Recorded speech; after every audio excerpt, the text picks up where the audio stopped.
Ahoy, mateys, and welcome to another episode of I'm Ready, a SpongeBob SquareCast. My name is Captain Eric, and we are continuing our sail through the second season of SpongeBob SquarePants. On this week's episode, I am joined by artist Katsubii, contributor of the SpongeBob SquarePants Movie Rehydrated project, still coming out later this year. Katsubii and I watched the episode Procrastination, which is, both as artists are unfortunately a part of our creative process, the art of procrastination and what brings along with it, and the negatives and the positives, and what say you. We definitely have a nice conversation about that. We have a conversation about art, but certainly we dive deep right into the episode of SpongeBob SquarePants. So I don't know if I talked about this on last week's episode, but I did want to mention a little bit about our YouTube channel. Moving forward, I am slowly rolling out a rebrand of the YouTube channel, and most likely the Facebook channel specifically, to be more under the Captain Eric banner, so that I can showcase other things I want to make, other videos and other subjects associated with Nickelodeon animation. I'm still going to be mainly focusing on the things I enjoy about Nickelodeon, the video games, the movies, the TV shows, the one-offs, things like that. I may bridge out beyond that one day down the road, but who knows where this content creator life will take me. So if you want to look for the podcast on YouTube, you can still search for I'm Ready, a SpongeBob SquareCast. I'm sure the episodes individually will come up, or at least a few of the popular ones, but you can also search up Captain Eric. I did just put up part 1 of my Super Smash Brothers Ultimate level roster of the Nickelodeon All-Stars Brawl brand. So what I did was take the base roster number of 74 fighters of Super Smash Brothers Ultimate, and I took the idea of Nickelodeon All-Stars Brawl, and what does 74 Nickelodeon fighters look like? What is, if I had to stretch that out from the beginning of Nickelodeon to now, what characters did I pick? So part 1 of that covers all of the fighters that I bring up in the 90s, is up right now on our YouTube channel. So I would greatly appreciate it if you checked that out. Give me some love over there on YouTube, and eventually when I can get that updated on Facebook. But it looks like we are finally going to get up to date with all episodes within the next week. So cue the confetti, cue the band, cue the trombone player, the saxophone player, the didgeridoo player. We got to throw a party here once the YouTube channel is updated. I know it's a silly thing to be, to celebrate, but you have no idea just like how much, work, and yeah, a lot of it is on my end. I could have just cranked this all out in one night if I really wanted to. It's not even that I want, like I have the want, but just my body at some point from working all day, just a full 40-hour job, and then just all day wanting to come home and getting this stuff done and being able to just do a fraction of what I really want to do. So just over the last year with everything that's been going on, it actually is a big deal for me to finally get everything kind of up to date, everything square, so that I can just focus and move forward with other projects I want to make. So if you are a fan of anything I do, even if it's just this podcast, I really appreciate your support in any way, shape, or form, even if it's by subscribing, liking, whatever the YouTube algorithm demands of it. It's just appreciated on my part. So please enjoy the conversation I have with Katsubii and our watch through of Procrastination. Oh. Did you hear that? What not to do at a stoplight? In no less than 800 words. Oh. Did you hear that? 800 words! Yeah, I know. Magic Conj, will I ever get to meet Tom Kenny? Maybe someday. Oh, so you're saying there's a chance. Okay. Should I tell fans of the show how they can support us? Yes. Goofy Goobers, supporting the show is shockingly easier than catching a blue jellyfish. Right from our Anchor page, anchor.fm/SpongePod, you can find links to all of our social media and a support button if you happen to have a few extra clams. Also follow us on twitch.tv/SpongeBobPodcast, where it's not only the official home to our sister show, Video Bob Game Pants, it's also where I stream live drawings of various Nickelodeon characters and host the opportunity for commissions and giveaways. Lastly, the official merchandise store is now open at redbubble.com/people/SpongePod, where various designs will be uploaded inspired by our show, including our official logo, which is now available on a multitude of products like t-shirts, stickers, duvet covers, and even a shower curtain. This is a podcast by a fan, for fans, and will always be fan-driven. Any way you see fit on supporting our show is much appreciated. Thank you, and enjoy. That's really fascinating. Are you having a good sleep? Any dreams you'd like to discuss? I remember on the... SpongeBob, you and I both know that you're just using me as a distraction so you don't have to write your essay. Well, Katsubii, first off, I really appreciate you coming on the show today.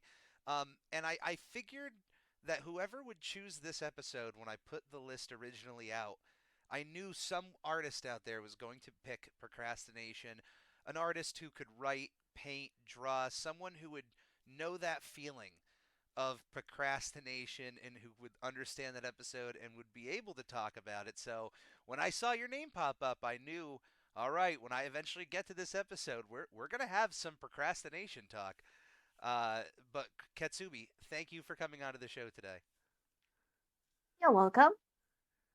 As an artist, I imagine you have run into your own amounts of procrastination?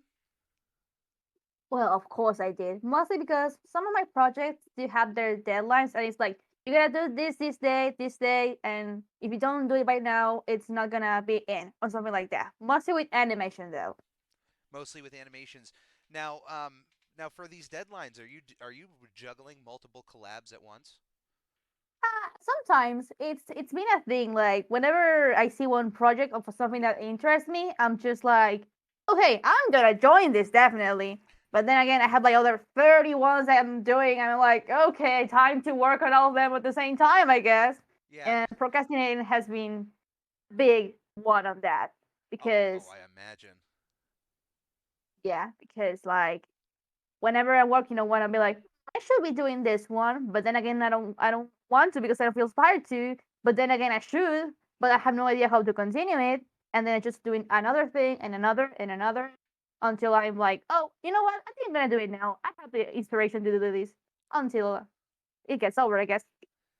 Now, before you were animating digitally, where did you start with art? Where was the first beginnings of your introduction with this? Well, I'd say my first like actual as a hobbyist artist kind of thing. Well, not a hobbyist, more like career. I'm not sure how to explain it, but it was kind of like starting from the MLP fandom, and I was just drawing OCs from bases, and then I started making my own kind of stuff, and people were like, "Hey, this is actually really good." Some people liked it. I just kept going and going, and it became something really good for me, like a big comfort for art. Yeah, I mean, you started putting your stuff out publicly. The feedback helped you, I imagine, in some way, just pushing you forward and making more art. Exactly, because like it's really something for me. It helps me out with, I don't know, stress and stuff. Just seeing my characters being there like in life, kind of just just having their own kind of space in a cartoony world. It makes me feel like, hey, I made this and they're a cartoon. They could be in a show or something, and I'm like making them. Oh my, that's real amazing. Yeah, the feedback is everything. I have such anxiety before I post any episode, before I post any video, anything I've made, like even a small little tweet. It's like, all right, I hope, hey, somebody out there likes this, and even if it's a few people, like if I get a few thumbs up or something, it's a good fuel to continue doing it. Yeah, I feel in that one. I don't get as many curses like I did before, but it's definitely better than what I did back when I was in YouTube. And I'm really glad that I managed to go beyond that. It's really good the support I get now, and the art on how much I improved too. It's always good to go where the support is, no matter what the platform is. If it's going to be beneficial to you in any way, shape, or form, just move. Exactly, exactly. I agree with that. Now, I imagine you're a fan of SpongeBob. Where does he fit into your life? Were you there watching him right when he started on television? Did you find him later on when he was, getting up with more seasons and whatnot? Where did you start with SpongeBob there? I'll be honest, SpongeBob was the first cartoon I ever saw since I was born, according to what my mom says. And I've been loving SpongeBob since I was a kid. I consider myself a really big fan of it. I've watched every season, I watched every episode. I have a lot of merchandise myself. And personally, I have a lot of love towards the creator because he and SpongeBob inspired me to be able to create my own stuff as well. like my animations, my characters, my stories, my ideas, all became from Stephen Hillenburg, his inspiration towards me, and the little sponge he made. Yeah, isn't that beautiful? Isn't it beautiful how one person's idea can just inspire others? You don't even have to go in the same path as SpongeBob. Just but seeing it, seeing the episodes, seeing the characters, the designs could put thoughts in your head on to go into a completely different direction. Exactly. And like it's something that actually sticks in my mind. Like, would Hillenburg have made SpongeBob if he knew the success that it was going to become? No, he just created a cartoon and something he liked. And I want to do that too. I want to do that too. Create something that I enjoy doing, and also looking at my screen like, hey, I like this.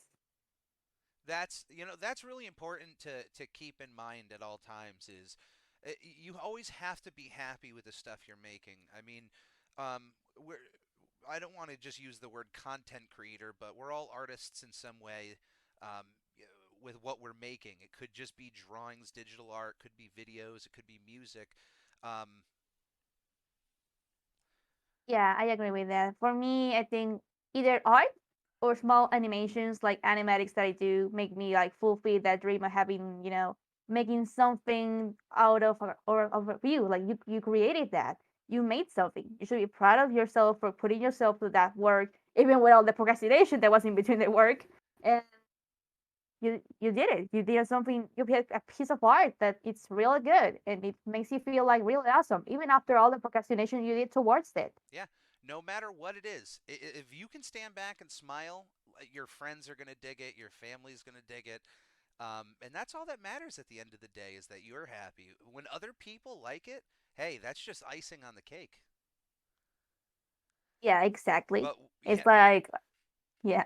but procrastination is a problem. Now, I learned at a very young age when it came to deadlines of projects that for some reason, and I didn't discover this until I was older, but I just worked better under pressure. I worked better working on a project the night before it was due than if I did it throughout the entire time that I had. I know that's not true of everybody, but I don't know. There was just something about the drive of needing to get it done was always stronger, and I always got my best work as an artist. Anytime I had to do any schoolwork, writings, anything like that. I mean, yeah, I feel you on that one. I'm the type too of that they'll sit at the last minute because the pressure actually gives you that thought of I'm gonna do this now or it's now or never. But as a way of thought, I think that procrastination kind of helped me too because, like for example, take in mind I have something to deliver on 5 days, and the first day I'm like I don't want to do this. I don't want to do it because I don't feel inspired. But then the last day I'm like after all this time of relaxing and thinking, I think I'm actually inspired to do this and I'm doing it the best that I can. And Right. somehow I nail it in the end. Right. You're hitting it right in the head there. Um, Now this episode that you chose, Procrastination, is a season 2 episode, part 1 of the 37th episode of SpongeBob SquarePants, and it first premiered on October 19th, 2001, which is over over 20 years ago, which is just crazy. It's almost 20 years ago. We're almost there. We're almost at the 20th anniversary of this episode this Yeah, October. it's It was written by Walt Dorn, Paul Tibbett, and Doug Lawrence, and this is actually Mr. Lawrence's last writing credit for SpongeBob SquarePants until I believe season 7. that is true. I did some search on it, and that's true. As a matter of fact, I can't believe it's like being so old already. Like I wasn't even born that time yet. Somehow close, and I feel like wow, this show is getting old, and so am I. Oh, put yourself in my shoes. God. Yeah, sorry. Oh, no, no, you're fine. I notice it all the time where all of the characters like I've bought in more Nickelodeon stuff as an adult than I did as a kid because there's so much merchandise now for people my age, like the millennials, of just like, hey, remember these characters? Buy them on a shirt. Now they're like meme figures of them, like the actual memes of the well, there's some SpongeBob memes. I don't know figures from Funkos. I think I'm not sure. Like the imagination one even it became one. Yeah, I don't know if Funko is behind those set of vinyl figures, but yeah, the set of meme vinyl figures are ones that I wanted to collect. I am a pop collector, but I didn't.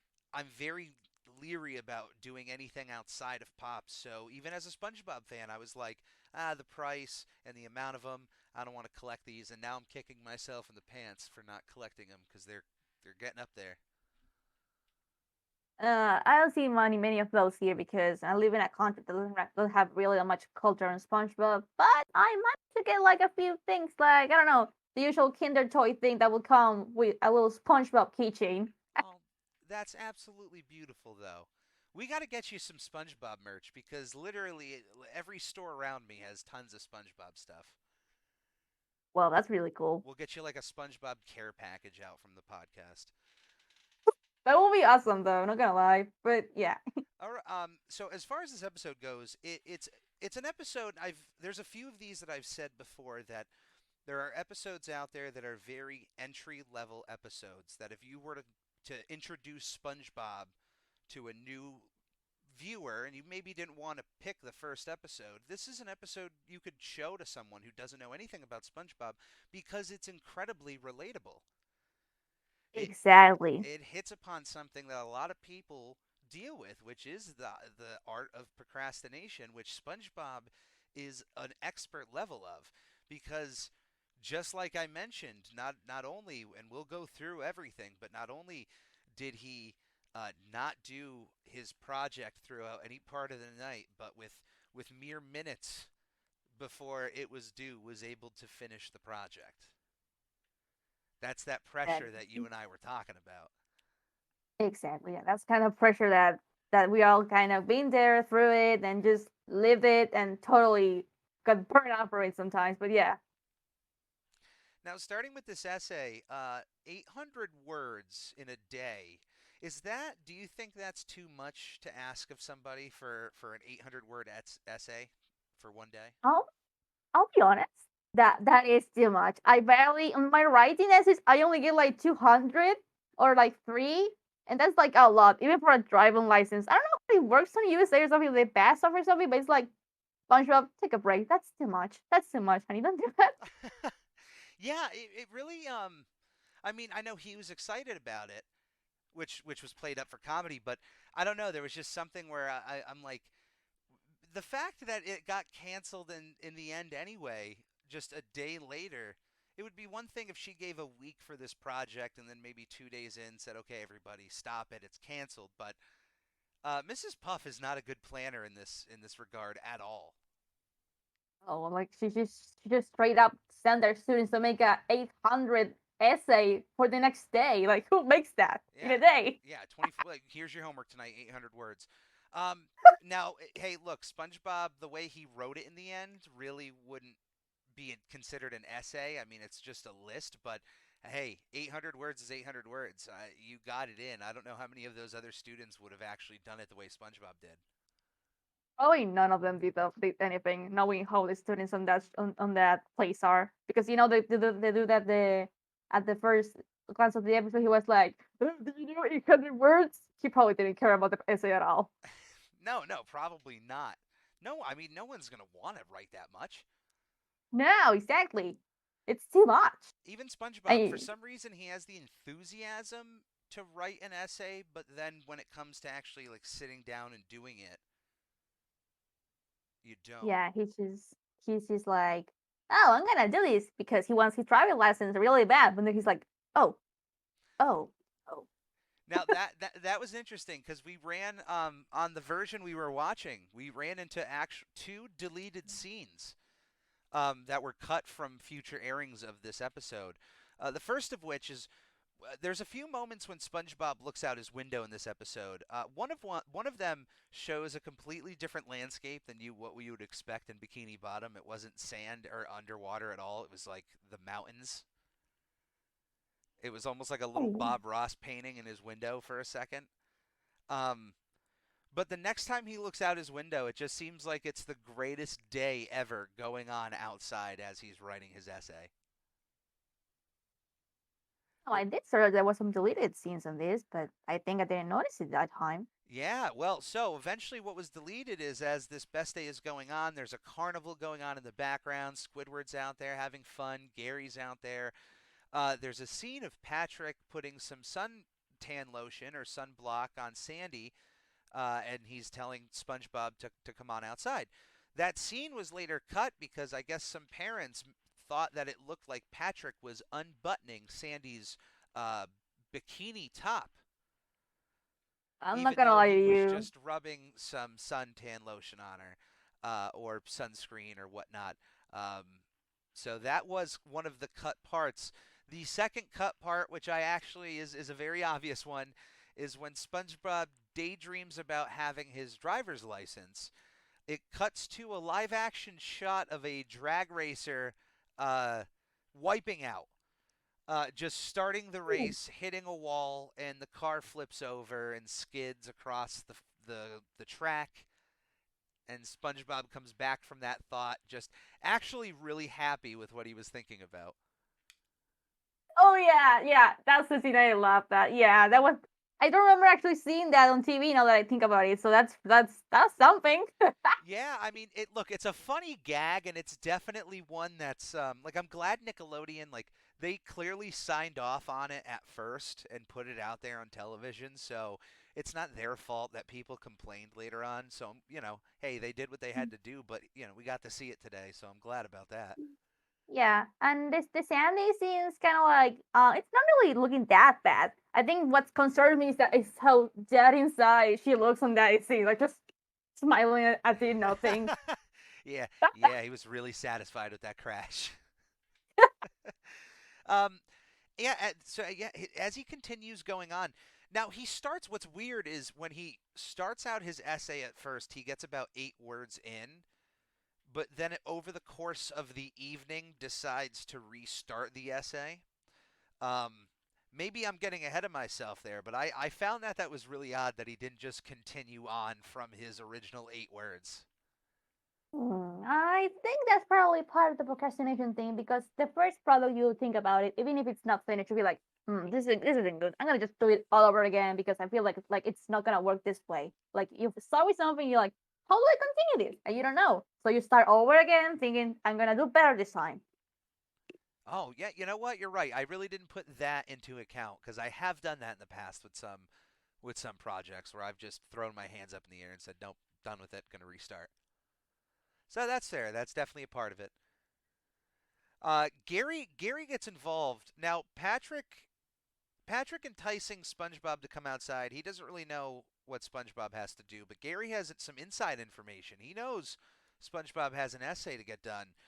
Um, Now, as SpongeBob tries to, once he knows that Gary is around, he immediately tries to do everything he can with Gary. He wants to hang out with Gary, do something with Gary, but Gary pretty much puts him in his place and says, hey man, aren't you supposed to get your essay done? No, yeah, that's true though. And he's like, um, Gary knows. He obviously knows that his owner just is lacking off right now. But in reality, yeah, he should probably just start working on the essay right now, even if it kind of blames him. So it's kind of good Gary to remind him that he had to work on that thingy. But as well, just relax a bit, because he doesn't really do anything else like stop him. Just looks at him like, okay. Yeah, and now So look at the energy he eventually would have to write that essay. Imagine if he would have just exerted that energy right then and there, he would be done in what, 10 minutes? mhm. And then the rest of the night is his. He can do whatever he wants. I think that's actually the magic of procrastination kind of thing because like it leads you to this kind of mental this kind of thing on your brain like the whole motivation, inspiration, and energy to do it, and like full on concentration to be like I'm gonna do this now, and no things going to distract you because the ideas are flowing in your head. You know what you're gonna do after so much done before. Like he starts writing about do not feed your snail like he was doing with Gary and other stuff. Well, that's exactly what procrastination helps with. It influences you to do another stuff. Like it helps you out to know what you can do next time and that kind of stuff. Yeah, absolutely. And here's the thing. It is a big mind over matter type situation. I hear I know fellow artists who will lay in bed in the mornings and know of things that they have to get done and just don't have the energy. And it really has to be like if you know what you have to get done, you have to push for it. And it's okay to take breaks and goof off a little bit. It's that Mhm. pressure is a powerful weapon. Um, you just got to use it correctly and don't always do it to yourself because constantly having that the highs and the lows is just not healthy. Yeah, I do agree though, because there has to be a middle thing, I suppose, in that kind of situation. Yeah, yeah, absolutely. Now eventually at some point now he goes and feeds Gary. He basically forces an entire food a box of food onto Gary, but I don't think Gary is complaining whatsoever because he's able to eat it in one bite. But I love SpongeBob's little assertion that I need to make sure I need to stay here and watch you eat all this food. I need to make sure you eat everything. Yeah. Gary's like, nope, you're going to make this essay, and he just eats it one whole bite, like, bye. uh, Absolutely. He gets out of town. SpongeBob then immediately goes to cleaning his kitchen, making it entirely cleaning it to the point where everything is chrome. It looks like the future episode. It looks like the future episode SB129. I love the idea that if you scrub something hard enough, it's just gonna look like chrome. Yeah, that's a really nice thing. I think at this part when he comes back to no, I think at this point now post kitchen he decides to call Patrick who is sleeping in his bed. Poor Patrick. I mean, unfortunately they don't have texting in Bikini Bottom, so he can't just be like, "Hey, are you up?" So unfortunately he's got a call. This conversation with Patrick that we have is one of my favorite that the two has had through the entire run of the show, um, because it's allowed to be goofy and at the same time have a completely just different dynamic with these characters, and that Patrick is kind of running the conversation in a he's just on top of SpongeBob no matter what he's saying, Yeah, and we I'd don't say see that's that enough. yeah. I said that that's actually like something real unexpected from Patrick because you know how he is really laid back, that kind of stuff. And Patrick's like, hey, don't you have something to do? Why are you waking me up at 3 a.m. to listen to you if I'm sleeping and you have to do an essay? Like, what are you doing, SpongeBob? SpongeBob like, I you imagine kidding I imagine to fill in the gap of information there is that we didn't see the scene where Patrick maybe came to SpongeBob's door to get him to go outside, and SpongeBob said, "Yeah, I can't come out. I'm doing an essay." And Patrick was pissed off about that and decided, "Oh, you're gonna call me at 3 in the morning and just talk, make conversation? Yeah. Get your Oh essay my, done." oh my god. Um, Now, SpongeBob, at some point, we get the big the part where he puts in all of this effort. You think he's putting in this beautiful masterpiece of an essay. He gets a pretty beautiful the done, but that's about it. He falls asleep and wakes up to the sound of the mailman at the door, who they start just. I don't know if any of you start conversations with your mailman, but there are friendly male people out there, and you might have small talk about the weather or what's going on in sports, things like that. But I don't know. SpongeBob's very awkward in this situation, even though it's spoiler a dream. Uh, he's so weird, and the mailman is clearly just not having any of it.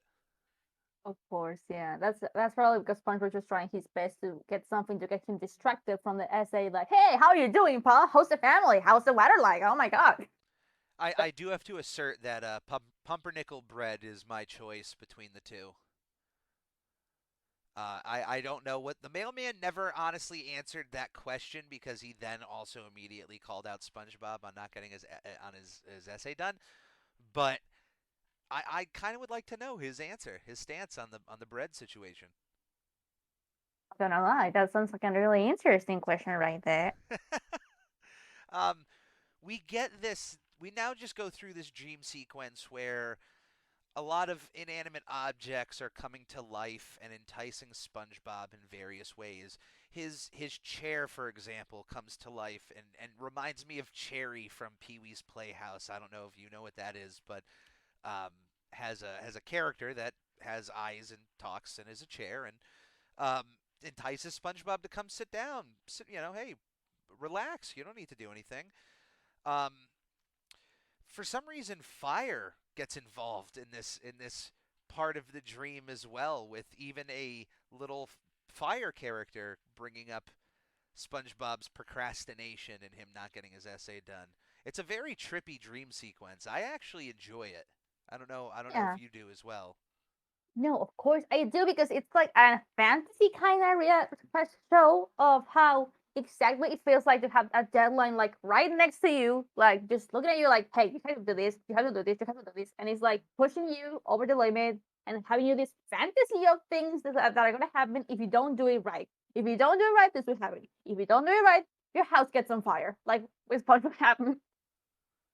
Yeah, I think definitely the one part that really hits home is when his clock comes to life and that voice that comes through. Time's up, SpongeBob. Yeah, exactly. That's another point there because like you have no more time and you didn't do anything. Why? You did nothing. You had 8 words and then you restarted. Then you only had one. Uh, A ev- really fancy word though. Eventually, SpongeBob's entire house just gets engulfed in flames, and his house himself yells at SpongeBob as to why he just couldn't get his essay done. Uh, I, Exactly. I love I love that there might be some sentience to SpongeBob's house, since we know that Squidward's house has some sort of sentience. Oh wait, you're right. Yeah, we gotta stay clear of Squidward's house. Oh, well, that's a good thing that it didn't get on fire either. Otherwise, he would have Squidward yelling at him too for not doing his essay. um, yeah. Well, the essay, when SpongeBob wakes up, he has now. I don't know if this has ever happened to you. If you've missed an alarm and have just instinctively have woken up before you were supposed to, but SpongeBob wakes up before school starts. But as I just double checked, he only had 5 minutes now before the essay was due at Mrs. Puff's. Which it's incredible that a boating school would just be this strict. I don't know. It's crazy, but with only 5 minutes to spare. Now, mind you, not only is it 5 minutes for him to write that essay, it's 5 minutes for him to write that essay and run it over to Mrs. Puff's boating school.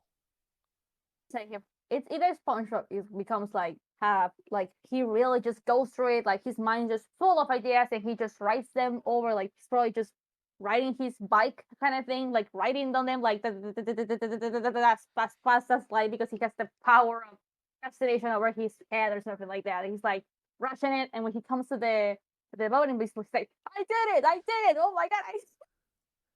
Well, he did this. He did the smart thing, which was the essay. The essay was supposed to be 800 words at what you're not supposed to do at a stoplight.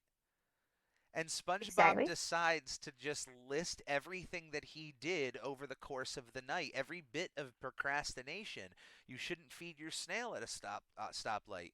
You shouldn't slide on your chair. You shouldn't, what were some of the other things?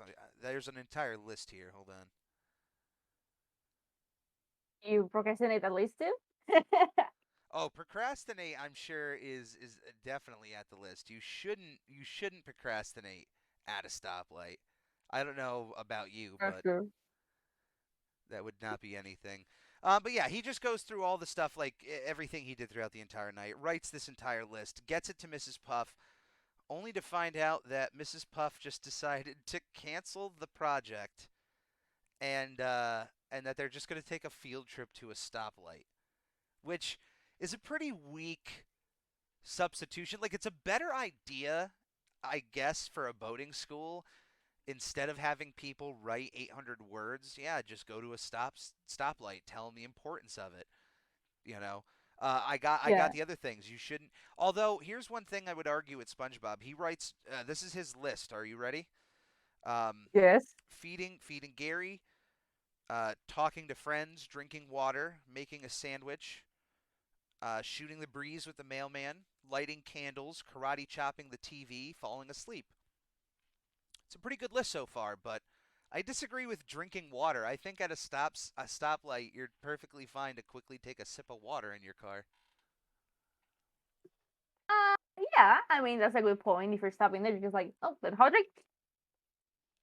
So I think that's probably one that's gonna be That's crossed out.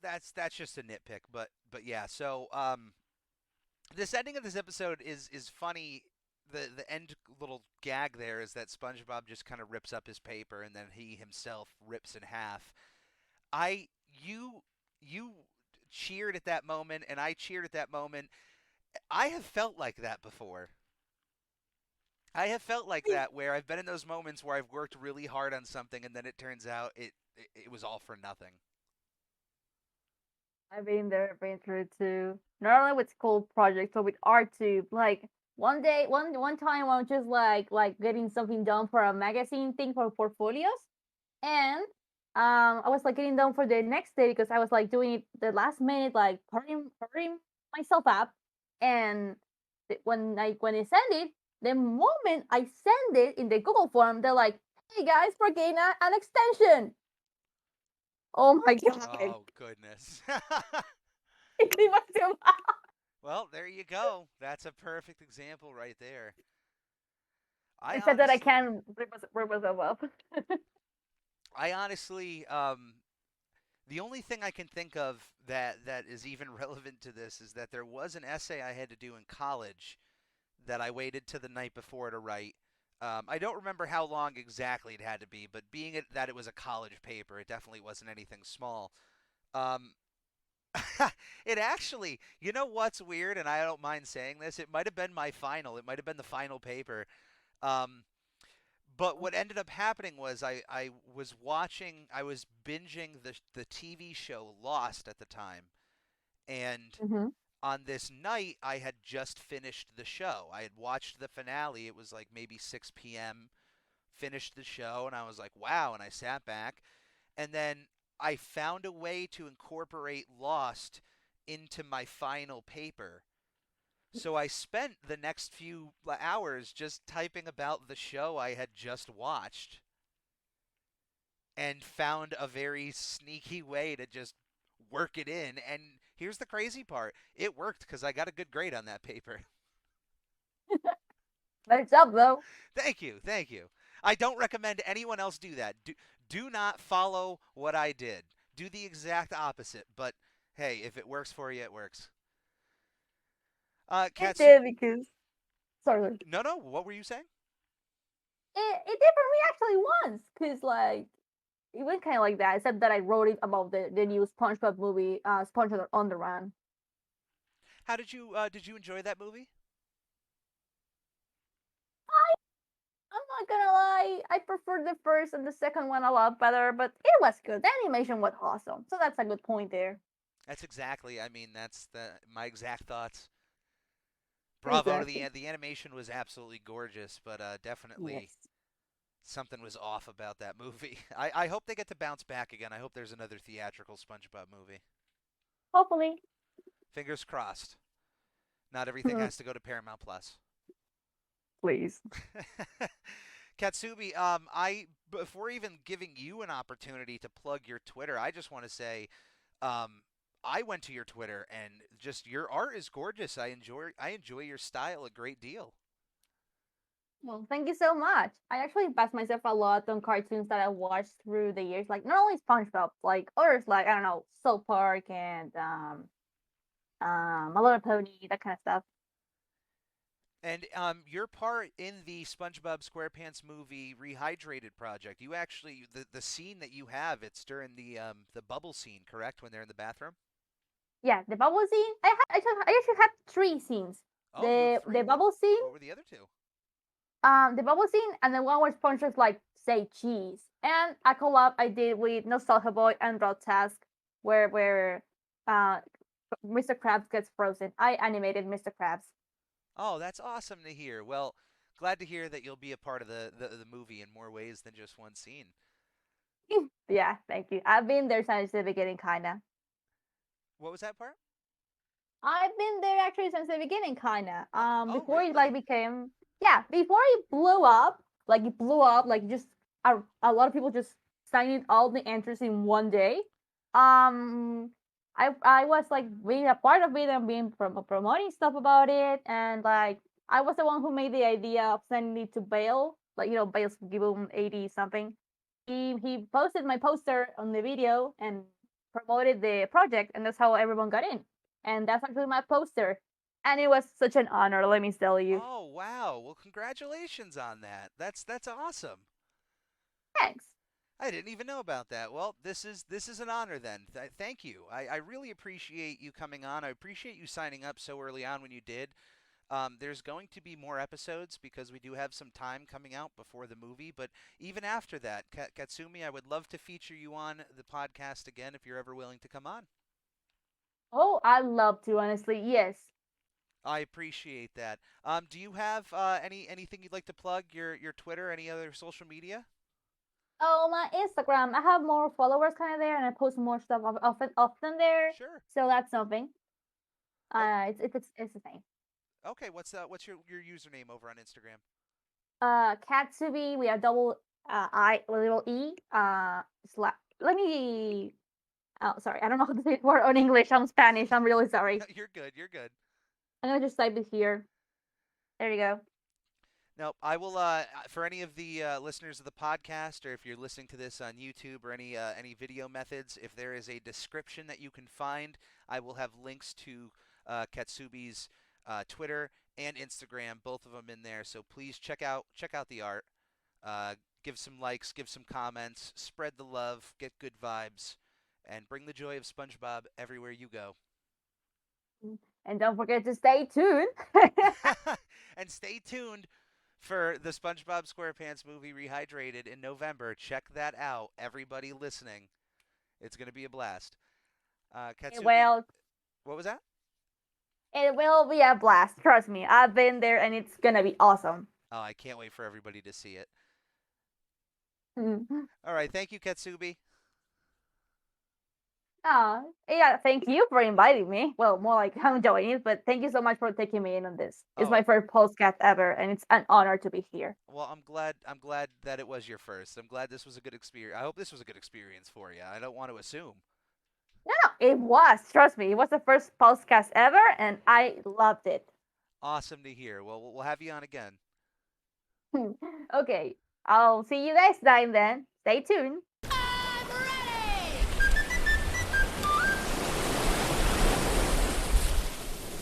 Magic Conj, will I ever get to meet Tom Kenny?